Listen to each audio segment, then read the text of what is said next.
অজুর সুন্নাত ৯টি।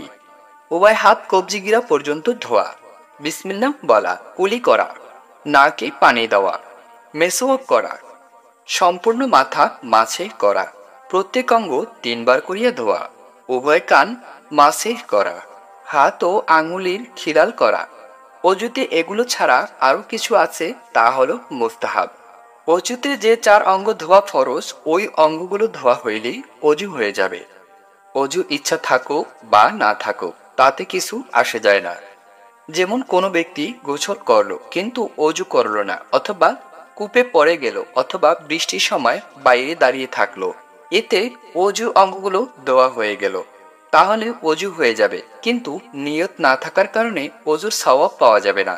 মুনাইয়া, উপরে অজু করার যে নিয়ম বর্ণনা করেছি সে নিয়ম অজু করার সুন্নাত। কেউ যদি এর উল্টা নিয়মে অজু করে, যেমন প্রথমেই উভয় পা ধুয়ে ফেলল, তারপরে মাথা মাসে করলো, তারপরে উভয় হাত ধৌত করলো, তারপরে মুখমণ্ডল ধৌত করলো, অথবা অন্য কোনোভাবে উল্টা পাল্টা অজু করলো, এতে অজু হয়ে যাবে, কিন্তু সুন্নাত অনুযায়ী অজু হবে না এবং গুনাহগার হওয়ার ভয় আছে।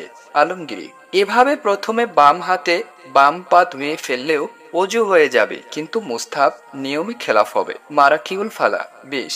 এক অঙ্গ ধোয়ার পর অপর অঙ্গ ধোয়া প্রথম অঙ্গ শুকিয়ে যাওয়া পর্যন্ত দেরি করবে না, বরং প্রথম অঙ্গ শুকাবার আগেই অপর অঙ্গ ধুয়ে ফেলবে। প্রথম অঙ্গ শুকাবার পর অপর অঙ্গ ধুলেও অজু হয়ে যাবে, কিন্তু সুন্নাতের খেলাফ হবে। প্রত্যেক অঙ্গ ধোয়ার সময় তার উপর হাত বুলিয়ে নেওয়া সুন্নত, যেন কোনো জায়গা শুকনো না থাকে, সব জায়গায় পানি পৌঁছে যায়। মারাকিউল ফালা, নামাজের সময় হওয়া আগেই অজু করা ও নামাজের জন্য প্রস্তুতি গ্রহণ করা উত্তম ও মুস্তাহাব। মারাকিহুল ফালা, কোনো অপারগতায় বাধ্য না হলে সব সময় নিজের হাতেই অজু করবে, অন্য কারো হাতে পানি ঢালাবে না। অজু করার সময় পার্থিব কোনো কথাবার্তা বলবে না, বরং প্রত্যেক অঙ্গ ধোয়ার সময় বিসমিল্লাহ ও কালেমা শরীফ পাঠ করবে।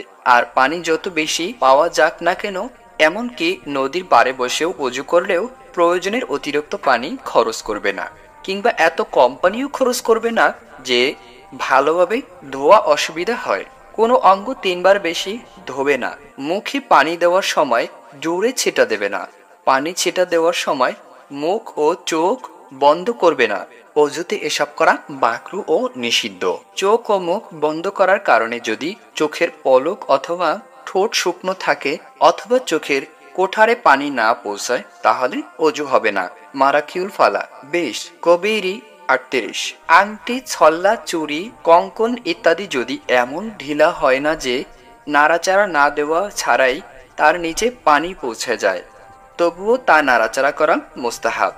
আর যদি এমন টাইট হয় যে নাড়াচাড়া ছাড়া তার নিচে পানি প্রবেশ করে না, তাহলে নাড়াচাড়া করে তার নিচে পানি প্রবেশ করানো জরুরি। নথ, নাকফুল ইত্যাদি ক্ষেত্রেও একই বিধান, অর্থাৎ এগুলো ছিদ্র যদি মোটা হয় তাহলে নাড়াচাড়া করে নেওয়া মুস্তাহাব।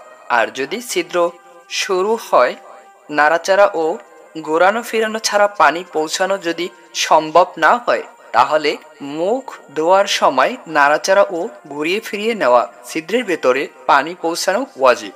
বকরি পৃষ্ঠা নম্বর ২২।